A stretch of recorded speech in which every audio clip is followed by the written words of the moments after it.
और आज का मुद्दा है चौथ वसूली का सवाल, सदन में बवाल। दरअसल विधानसभा में शून्यकाल के दौरान खराब कानून व्यवस्था के मुद्दे को लेकर जमकर हंगामा हुआ है। कांग्रेस विधायकों ने वेल में आकर हंगामा किया। कांग्रेस विधायक हरिमोहन शर्मा ने कानून व्यवस्था का मुद्दा उठाते हुए कहा कि माफिया व्यापारियों को धमका रहे हैं सरेआम। एक व्यापारी ने सुरक्षा की गुहार लगाई तो 3 बार के बाद तो बात सुनी। एसपी तक बात गई तो व्यापारी को सुरक्षा तो दी गई, लेकिन बदले में 77 लाख रुपए का बिल भी पुलिस ने भेज दिया। ये हालत। वहीं नेता प्रतिपक्ष टीकाराम जूली ने कहा कि कानून व्यवस्था का हाल खराब है। टीकाराम जूली ने कहा कि 5 मार्च को भरतपुर सांसद संजना जाटव ने भी एक वीडियो जारी कर वसूली का खुलासा किया। टीकाराम जूली ने आरोप लगाए कि नशा तस्करों और पुलिस के गठजोड़ की शिकायतें मिल रही हैं। इस पर गृह राज्य मंत्री ने कहा कि अभी तक उनके संज्ञान में ऐसा कोई मामला नहीं आया, लेकिन अगर कोई शिकायत मिलती है तो सख्त कार्रवाई की जाएगी। इसी पर करेंगे आज प्रदेश की सबसे बड़ी चर्चा। खास कर रहा है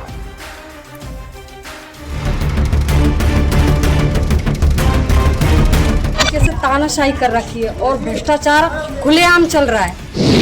कानून व्यवस्था को लेकर सदन में कांग्रेस का हंगामा।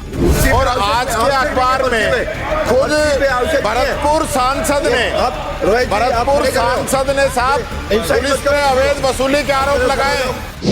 कांग्रेस ने उठाया अपराधियों से सुरक्षा हेतु पुलिस द्वारा राशि जमा करवाने का मुद्दा। आपने उनको 76,17,000 का बिल दिया कि आपकी अगर हमसे जान माल की सुरक्षा चाहते हो तो सरकार में आप 75 लाख रुपया जमा कराओ। नेता प्रतिपक्ष टीकाराम जूली ने कहा कानून व्यवस्था का हाल खराब। ये सरकार भ्रष्टाचार करने के अंदर लगी हुई है, इनका कानून व्यवस्था से कोई सरोकार नहीं है।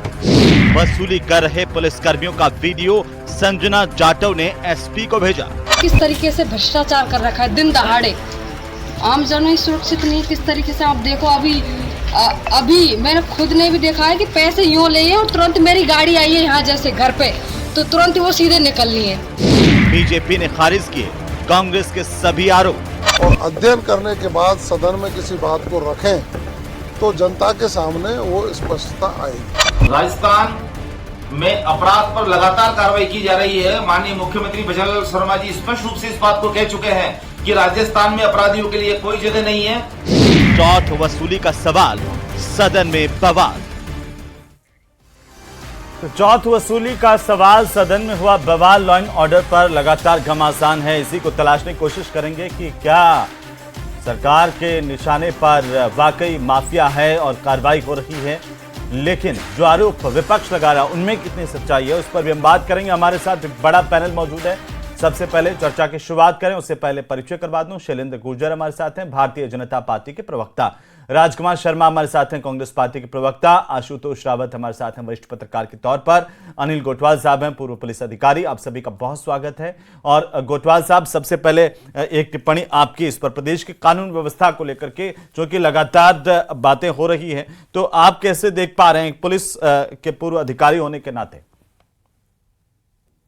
ये 2 घटनाएं जो आज विधानसभा में उठाई गई है, इसका कानून व्यवस्था से सीधा सीधा कोई नहीं। एक तो है भ्रष्टाचार का मुद्दा कि किसी ने भ्रष्टाचार करा है। अब वो भ्रष्टाचार क्या विभाग के द्वारा किया गया, वहां पर क्या विभाग ने उनको भेजा था चेक करने, या क्या वो कर रहे थे? तो एक ये प्रश्न उठता है कि क्या वो वैध वसूली है, क्योंकि परिवहन विभाग रोड के ऊपर ही जाएगा, रोड के ऊपर व्हीकल भी रोकेगा, व्हीकल रोकने तो क्या है इसके अंदर ये कम्युनिकेशन गैप है, या वाकई कोई पैसे लिए हैं तो पैसे लेके कोई रसीद काटी गई है या नहीं काटी गई है। एक तो ये मसला है, क्योंकि एमपी साहब के द्वारा ये आरोप लगाया गया है, तो एमपी साहब के वहां अगर भ्रष्टाचार का मामला होता तो सीधे सीधे उनके घर के सामने तो कोई चला के कोई भी कर्मचारी या वो इतनी हिम्मत नहीं करेगा।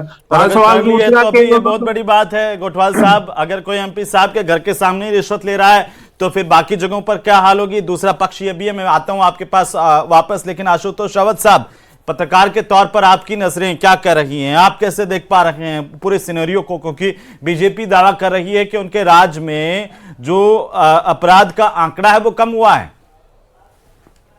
बिल्कुल हेमंत जी, देखिए भारतीय जनता पार्टी की सरकार का यह दावा है कि अपराध का जो ग्राफ, जिसको कि विधानसभा चुनावों को अगर हम याद करें तो विधानसभा चुनाव में अशोक गहलोत सरकार को भारतीय जनता पार्टी ने एक बढ़ते हुए अपराधों के बड़े कारण के कारण घेरा था। तो ऐसे में भारतीय जनता पार्टी की सरकार अभी दावा कर रही है कि अपराधों के ग्राफ में एक बड़ी कमी आई है। हालांकि पुलिस के आंकड़े इस बात की गवाही भी दे रहे हैं, लेकिन यह सरकार को और सरकार के मुखिया को यह सोचना चाहिए कि क्या वाकई इस आंकड़ों में गिरावट आने से प्रदेश के अंदर जो एक आम राजस्थानी है वो अपने आप को सुरक्षित महसूस कर रहा है, या वो अभी उस तरह के परिवर्तन नहीं आए हैं। अगर उस तरह के परिवर्तन नहीं आए हैं तो सरकार को गंभीरता से कार्य करने की जरूरत है, क्योंकि जब तक आम राजस्थानी अपने आप को सुरक्षित महसूस नहीं करेगा तब तक सरकारी आंकड़ों का मेरी नजर में कोई मायने नहीं। कोई मायने नहीं। राजकुमार शर्मा जी, बीजेपी कह रही है कि उनके शासन में आने के बाद में राजकुमार जी अपराध का आंकड़ा गिरा है, लेकिन आपको क्यों लग रहा है कि प्रदेश में अपराधियों के हौसले बुलंद हैं? और जैसे टीकाराम जूली ने कहा कि यह सरकार भ्रष्टाचार में डूबी हुई है, अपराधियों पर कार्रवाई नहीं कर पा रही है। राजकुमार जी। हेमंत जी, राजस्थान के मुख्यमंत्री स्वयं सुरक्षित है क्या? राजस्थान के मुख्यमंत्री जी को लगातार धमकियां मिलती है, कानून का डर नहीं है। राजस्थान से जो एमपी चुनी गई है संजना जाटव जी, उनके घर के बाहर इस तरह का अपराध होता है।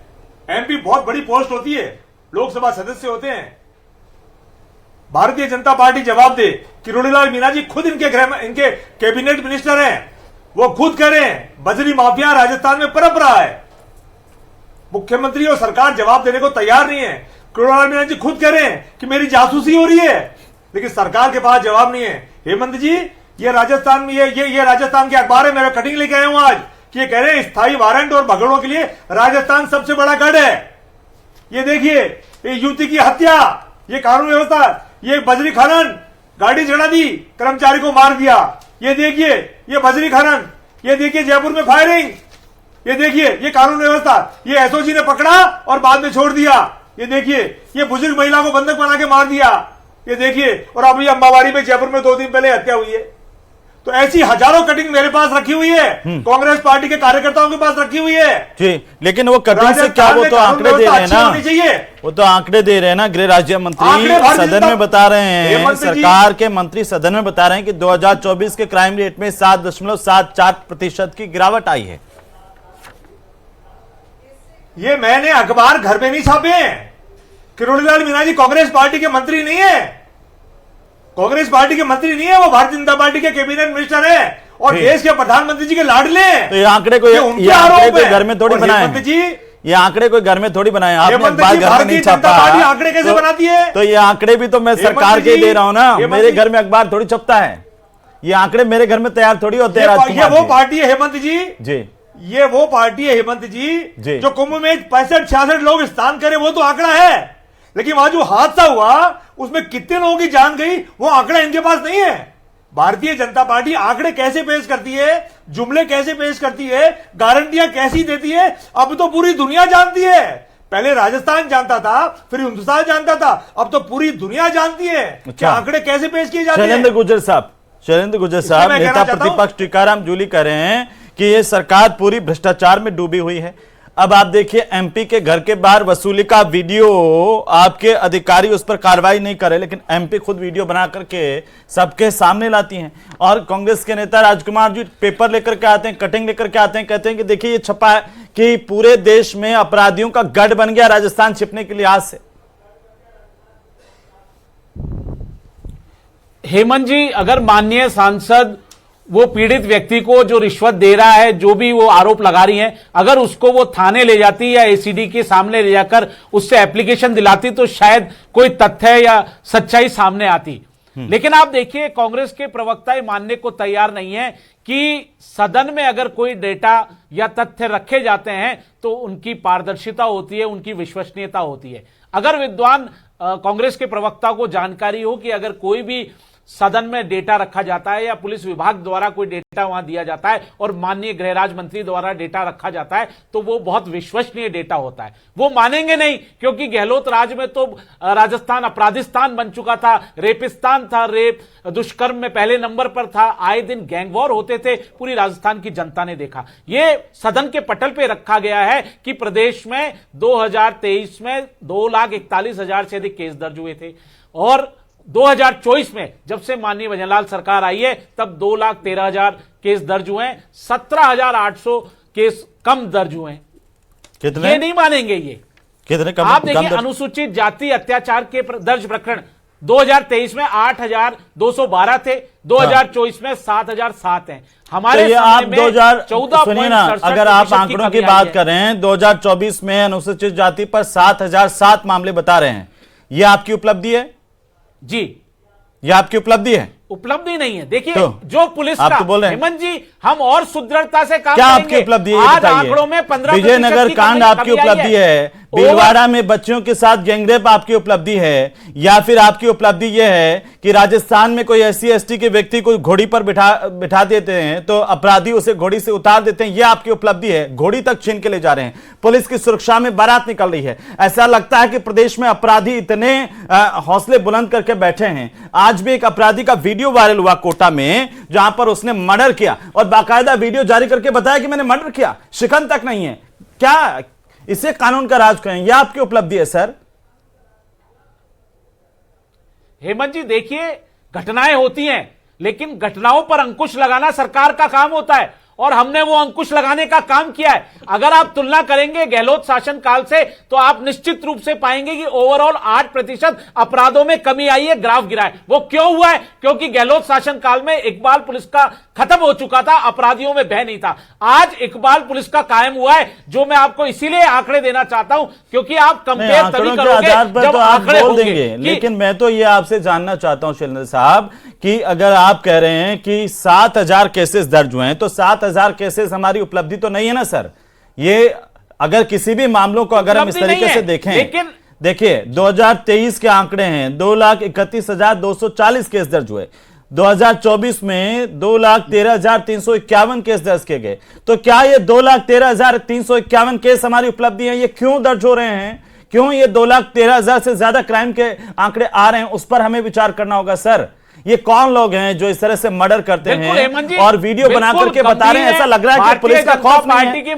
जोधपुर का वीडियो आता है सर, बजरी माफिया बाकायदा रील बना रहा है और वो चुनौती दे रहा है सर के खिलाफ। आप ये सोचिए और आप ये बताइए, यहां पर सदन में भी बताइए कि एट्रोसिटी के मामलों में आजादी के 75 साल बाद अगर एक भी मामला ऐसा आता है जब किसी को कोई बदमाश असामाजिक तत्व घोड़ी से उतार देता है तो ये हमारे लिए शर्मनाक है सर। एक भी मामला, और आप एक भी मामले में मुझे बता दें कि सजा दिलवाई। सुनिए सर, सुनिए, एट्रोसिटी के एक मामले में घोड़ी से उतारने के मामले में सजा हुई है तो आप मुझे बताइए, फिर मैं मानूंगा कि वाकई कानून का राज आ गया। बताइए।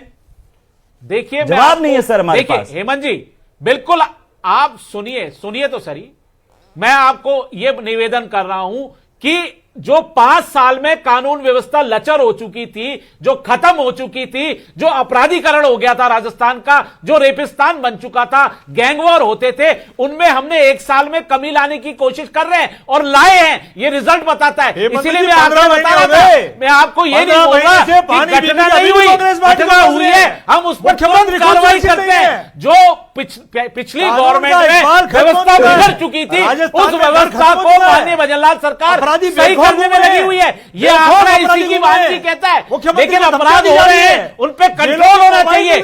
बिल्कुल मैं बात मानता हूं। अरे आपको तो अधिकार ही नहीं है। 12 लाख से अधिक मुकदमे दर्ज हुए, 2.5 लाख से अधिक महिलाओं के प्रति अपराध हुआ, हत्याएं कर रहे हैं और सरकार बचा रही है। सरकार किसी को नहीं बचा रही। राजकुमार जी, राजकुमार जी, आपके राज्य में तो आपके राज्य का भी हमने देखा। राजकुमार जी, राजस्थान में घटने वाली राजकुमार जी, आपके राज्य में भी हमने देखा है कि 2023 में और 5 साल में कितने प्रकरण दर्ज हुए थे।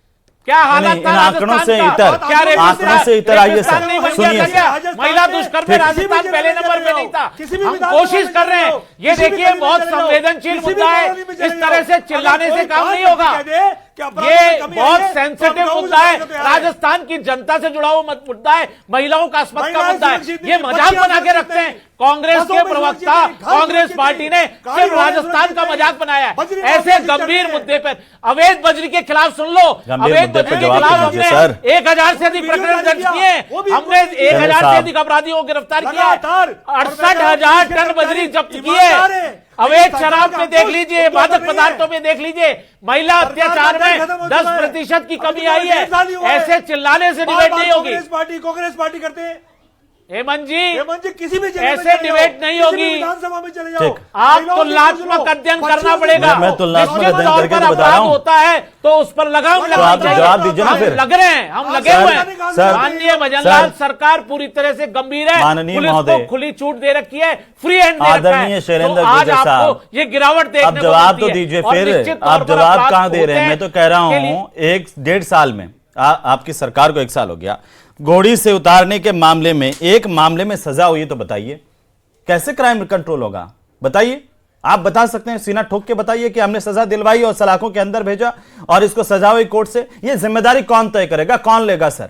ये जिम्मेदारी पुलिस की, सरकार के, प्रशासन की है, जिस पर हम सब मौन हो जाते हैं। मैं कह रहा हूं हमारे लिए शर्मनाक है, हमारी सरकारों के लिए, हमारे प्रशासन के लिए, सिस्टम के लिए शर्मनाक है कि आजादी के 75 साल बाद भी किसी व्यक्ति को कोई बदमाश घोड़ी से उतार देता है और वहां पर मारपीट कर देता है। यह शर्मनाक है कि हमारी बच्चियां सुरक्षित नहीं है। यह शर्मनाक है कि कहीं भी अपराधी जो बजरी माफिया है वो सरेआम रील डाउनलोड कर रहे हैं और मजे ले रहे हैं। यह हम सबको चिढ़ा रहे हैं सर, और हमें सोचना होगा। आशुतोष रावत साहब, क्या इस आंकड़ों के आधार पर हम देखें कि क्राइम रेट गिर गया, या इस आधार पर देखें कि धरातल परिस्थितियां क्या है? दौसा में एक बच्ची, अभी 2-3 दिन पहले का केस है, 1 महीने पहले FIR दर्ज करवाई और रेप की, उसमें कोई कार्रवाई नहीं हुई सर, और उसे टंकी पर चढ़ करके SP ऑफिस जाकर के गुहार लगानी पड़ रही है। और बहुत सारे ऐसे मामले, शेखावटी का मामला मैं लगाऊंगा, एक लंबी लिस्ट है सर।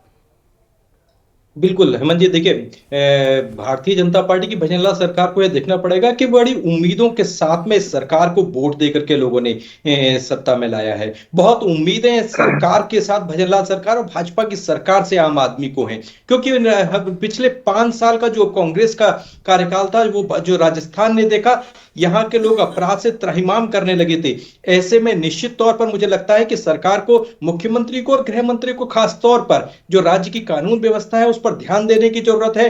केवल अपराध के ग्राफ के आंकड़े को गिराने से नहीं बात बनने वाली है, बल्कि जो एक और यहां पर एक तर्क दिया जा रहा है कि अगर अपराधियों के खिलाफ लोग कार्रवाई करने के लिए पुलिस के पास नहीं पहुंचेंगे तो अपराधियों के खिलाफ कार्रवाई कैसे होगी? मुझे लगता है कि प्रशासन को भी यहां पर बहुत ज्यादा जागरूक होने की जरूरत है और अपराधियों के खिलाफ एक बड़े पैमाने पर कार्रवाई करने की पूरे राजस्थान भर के अंदर जरूरत है, जिससे कि आम राजस्थानी यह महसूस करे कि यहां पर अपराधियों का रहना सुरक्षित नहीं है। भारतीय जनता पार्टी जिस तरह के दावे करके सरकार में आई थी, उन दावों की अगर पूर्ति करेगी तो ही 2028 के चुनाव में उसको वापस सरकार बनाने का मौका मिलेगा। इसलिए केवल यह 5 साल का मौका जो उनको मिला है उसमें उसको डिलीवर करना पड़ेगा, और केवल तुलनात्मक अध्ययन से काम नहीं चलने वाला है। हेमंत जी, मुझे लगता है कि एक ऐसा मॉडल भजनलाल सरकार को पेश करना चाहिए, और वो कर सकते हैं, जो राजस्थान की जनता याद रखे कि एक ऐसा मुख्यमंत्री हमको ऐसा मिला था जिसने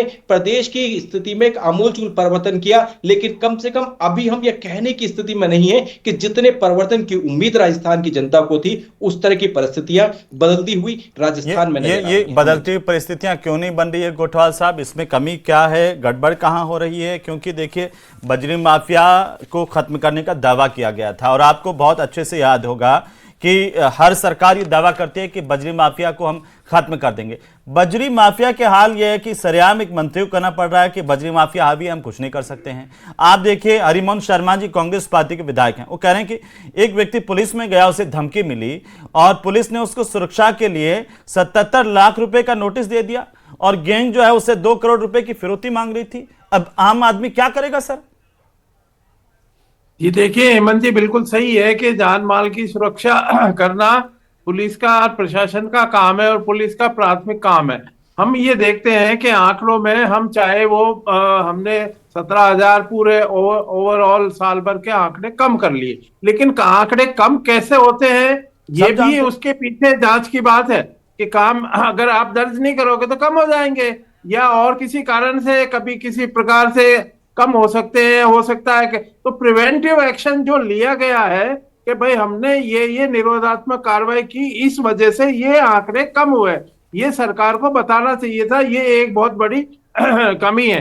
रहा सवाल इसका कि आप जनता के अंदर क्या मैसेज देंगे। आप किसी प्रशासन को अपनी जिम्मेदारी किसी को दी है, जैसा अभी आप बता रहे थे, अनुसूचित जाति जनजाति के मामलों में, अत्याचार के मामलों में कोई खास कमी नहीं आई है, देखने को आज भी वो मिल रहा है। तो क्या किसी को, कलेक्टर को, एसपी को, इन्होंने ऐसी कोई, हमने सरकार के अंदर पहले अनुरोध किया था कि आप एसपी कलेक्टर को जहां आइडेंटिफाई करें कि इस प्रकार की घटनाएं होती है तो प्रिवेंटिव एक्शन ले, वहां जाके और मेरे को तो ताज्जुब होता है गोठवाल साहब, जब इस तरह के मामले आते हैं, जब मैं ये देखता हूं कि किसी दूल्हे को घोड़ी से उतार दिया गया, उसकी घोड़ी छीन करके ले गए, तो पुलिस समझाइश कर रही है। अरे भाई, पुलिस क्या समझाइश करने के लिए ऐसे असामाजिक तत्वों को अंदर डालिए, एक संदेश दीजिए कि इस सरकार के अंदर इस तरह के लोगों की जगह जेल में है।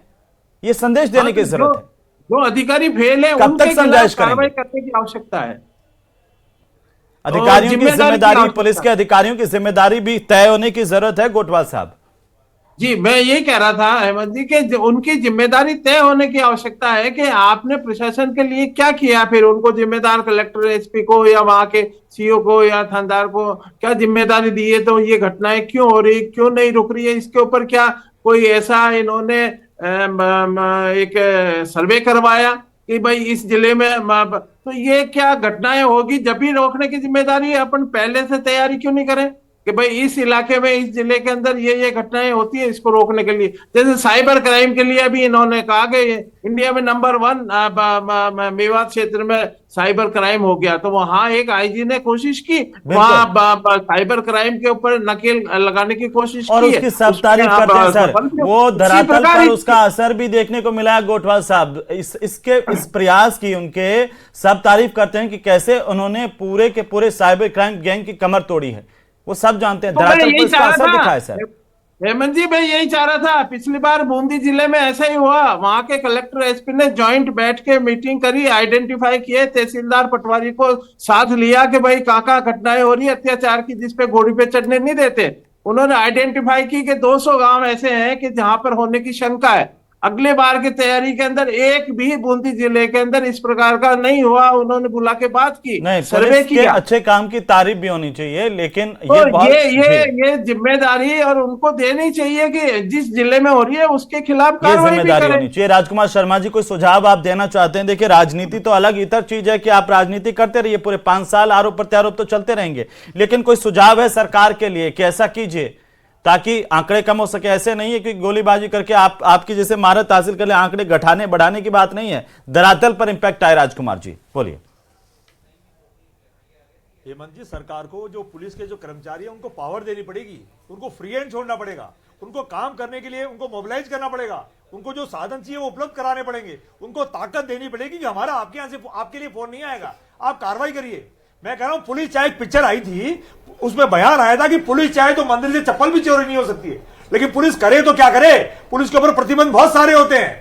मैं कह रहा हूं, एक ऐसा जो बहुत पावरफुल होते हैं, एडिशनल एसपी, डिप्टी एसपी, तमाम लोग पावरफुल होते हैं। आप इनको पावर दीजिए, ये अपना इस्तेमाल करेंगे और अपराध 1-2 महीने में राजस्थान से गायब हो जाएगा। लेकिन होता क्या, जैसे बजरी माफिया है, किरोड़ीलाल मीणा जी लगातार कह रहे हैं, अब बजरी माफिया दिखता नहीं क्या? आपके वाले नेता मैं जानता हूं, राजकुमार जी, जो बजरी माफिया की सरपरस्ती के अंदर चुनाव भी लड़ते थे और उनको साथ लेकर के कहां जाते थे, वो तो सब जानते हैं ना। तो बजरी माफिया को सपोर्ट तो रहता है हर सरकार में, क्योंकि वो पैसा देते हैं। मैं कह रहा हूं, सरकार चाहे कांग्रेस की हो चाहे बीजेपी की हो, अब ये तो सच्चाई है, अब आप माने। मैं राजनीति से उठ करके कह रहा हूं कि अधिकार दीजिए पुलिस को और कार्रवाई करने दीजिए, कार्रवाई करिए, लीपापोती मत करिए। और आंकड़े तो कंप्यूटर से बनते हैं, आंकड़े कंप्यूटर से बनाने में भारतीय जनता पार्टी कैसी है आप सब जानते हैं, पूरा देश जानता है। तो क्या आपके राज्य में आंकड़े कंप्यूटर से बनाते हैं? आंकड़े जानते नहीं सदन में कार्रवाई क्या होती है। मुझे लगता है मेरे विद्वान प्रवक्ता को पता नहीं है सदन में कार्रवाई क्या होती है। ठीक, अब आप चुप रहिए। राजकुमार जी थोड़ा शैलेंद्र जी को पुलिस,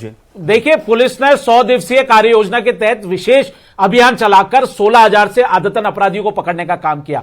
अवैध बजरी खनन को पकड़ने का काम किया, अवैध शराब में हमने 10,000 से अधिक प्रकरण दर्ज किए और 9,000 से अधिक व्यक्तियों को गिरफ्तार किया, मादक पदार्थों में हमने 1,800 प्रकरण दर्ज किए और 2,200 व्यक्तियों को गिरफ्तार किया, महिला अत्याचार 10.61% हो गया, हमने एक महिला ऐप बनाया जिसपे आपने देखा होगा किस तरह से बहुत सारी महिलाओं ने बटन दबाकर खुद को सुरक्षित करने का काम किया है, पुलिस ने तुरंत रिस्पॉन्स किया है। आप देखिए बीट सिस्टम को हमने प्रभावी बनाया। ये सारी चीजें मिलकर ही अपराध को कम करती हैं। मैं मानता हूं अपराध घटनाएं होती हैं, अपराध होते हैं, लेकिन हमने अपराध के प्रति सशक्त कठोर रवैया अपना रखा है। किसी भी अपराधी को नहीं छोड़ा जाएगा। कांग्रेस राज की तरह नहीं कि पुलिस कस्टडी में गोली मार दी जाती थी। ये आप वाली फेवरेट लाइन है नेताओं की, किसी भी अपराधी को छोड़ेंगे नहीं, रेप करके। ये वाली एक फेवरेट लाइन है गुजर साहब, लेकिन नहीं, फिर भी ये आपसे करके उम्मीद दिखाया करता जा रहा है जी। ये करके दिखाया जा रहा है। जैसे पेपर लीक माफियाओं को 331 अपराधियों को जेल भेजने का काम किया है, जो कांग्रेस पार्टी को करना चाहिए था, ये भारतीय जनता पार्टी नहीं, आप दोनों को करना चाहिए। भजनलाल सरकार का एक मोटो है, जो पुलिस का इकबाल